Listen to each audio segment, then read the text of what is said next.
పడతాయి అంటారు ఎక్కువ ఇక్కడ ఈ ప్లేస్ లోనా లైట్ సడన్ గా అలాగే వెలుగుతుంది. కూర్చోరా రే, ఇక్కడ కూర్చో, అల్లిపోతుంది మా ఊడు. టైం అయితే 12:40 అవుతుందండి. చాలా స్పష్టంగా ఏంటో అందరికీ నమస్కారం అండి. మీరు అందరూ మంచుకుంటారు అనుకుంటున్నానండి. మనం ఇప్పటికండి కొండపైన క్యాంపింగ్ చేసాం, అలాగే డేంజర్ ఇంట్లకి దగ్గర క్యాంపింగ్ చేసాం, అలాగే రివర్ అంచుకి కూడా క్యాంపింగ్ చేసామండి. కానీ ఎప్పుడు అడవుల్లో క్యాంపింగ్ వెళ్ళలేదండి. అందుకే ఈ రోజు మా ఇల్లు వదిలేసి అడవుల్లోకి వెళ్ళి క్యాంపింగ్ అనేది అయిపోతున్నామండి. అందుకే ఈ వీడియో మీకు చాలా బాగా నచ్చేద్దండి. మీరైతే ఈ వీడియోని ఎక్కడ స్కిప్ చేయకండి, చివరి వరకు చూడండి. అలాగే ఒక లైక్ కూడా కొట్టండి, చిన్న రిక్వెస్ట్ అనమాట. పైగా ఈ రోజు మనం వెళ్ళబోయే ప్లేస్ చూడడానికి ఎంత అందంగా ఉందో అంతే డేంజర్ గా ఉంటదండి. పైగా ప్రతిసారి క్యాంపింగ్ లో చేపలు పడడానికి చాలా ఫెయిల్ అయ్యామండి. కానీ ఈసారి ఏ మాత్రం ఫెయిల్ అవ్వకూడదని పక్కడబందీకి అయితే వెళ్ళబోతున్నామండి. చేపలు పడడానికి చేపలు పట్టుకుని ఆ క్యాంపింగ్ ప్లేస్ లో వండుకుని తినాలి. పైగా నల్లగా మబ్బు కూడా వేసిందండి, వర్షం కూడా వచ్చేటట్టు ఉంది. దాంతో పాటు ఇంకో ఫెసిలిటీ అంటే ఈ వీడియోలోకి మ్యాన్ని కూడా వస్తున్నాడండి. ఇది చూడండి, అక్కడ ఎలాగో పడుకుంటా ఉండదని ఇక్కడ పడుకుని పోతున్నాడు. బాబు లేగు, క్యాంపింగ్ వెళ్ళాలి కదా, లేగు, ఇప్పటికే లేట్ అయిపోతుంది. మన బండికి క్యాంపింగ్ అవసరమైన సామాన్ అంతా సర్దేశామండి.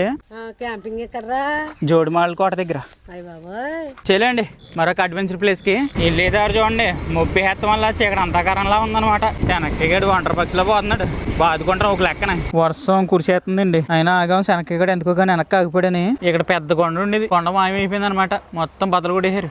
వెళ్ళిపోచ్చా, వర్షం కుడుతుంది కదా. సరే అయితే వెళ్ళిపోతున్నాడు. అయితే వర్షం చిన్న చిన్నగా మొదలై గట్టిగా అయితే కురిసేస్తుందండి. నానిపోయి ఇప్పటికే సగం చినుకు చినుకు చేట అవుతామంటే ఇదేనండి. వర్షం పెరిగిపోయింది, మొత్తం నానిపోతుంది అనమాట. మనం ఇప్పుడు ఈ వానలో అంతా ఒక 20 కిలోమీటర్లు దాటైతే వచ్చామండి మా ఊరు వదిలేసి. ఫైనల్లీ అడవిలోకి అయితే వచ్చామండి. ఇదంతా అడవి అనమాట. బ్రో జాగ్రత్తగా రా బ్రో, బండి జాగ్రత్తగా రాని. ఫైనల్లీ అడవిలోకి అయితే వచ్చామండి. ఇదంతా అడవి అనమాట. మొత్తం చుట్టుపక్కలనే వాన కంటిన్యూగా పడుతూనే ఉందండి ఓ లెక్కనే. ఏదైతే అయిందేనండి, ఈ వర్షం కురిసిన ఈ అడవులోకి అయితే వస్తాం. ఇంకా సావనం అంతా దింపేసి మంచి క్యాంపింగ్ ప్లేస్ అయితే చూసుకోవాలి క్యాంపింగ్ చేయడానికి. ఇదిగోండి మనకి ఇక్కడ చిన్న వాటర్ ఫాల్ కూడా ఉందన్నమాట.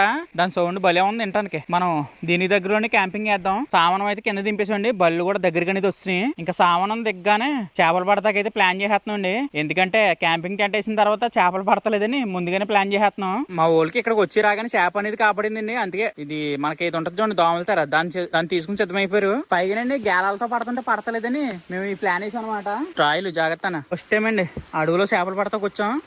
దేవుడి దైవాలు చేప పడిందంటే మన లక్ చాలా బాగుంటది. జాగ్రత్త అని వాళ్ళు భలే తెలివిగా పడుతున్నారు చేపలు. మరి పడతాయో పడవు కానీ చూసుకోండి. మేము క్యాంపింగ్ చేసి అడవి ప్లేస్ ఎలాగుందో చాలా అందంగా ఉంది కదండి. నైట్ ఎక్కడ ఉండబోతున్నాం అన్నమాట. బాగా ఎడసండ్రీ జాగ్రత్తరే, ఏమైనా ఉంటాయి. దేవుడా దేవుడా దేవుడా, ఒక చేపైనా పడేలా చూడతండ్రి. ఇందులో ఉందరా, ఇందులో ఉందరా. అదిగో పెద్దది గిడస, అదిగో పెద్దదే గిడస. భలే కూర అయిపోతుంది ఇంకా పడ్డదంటే. కొంచెం ఖాళీ ఇచ్చిన చేప వద్దరే.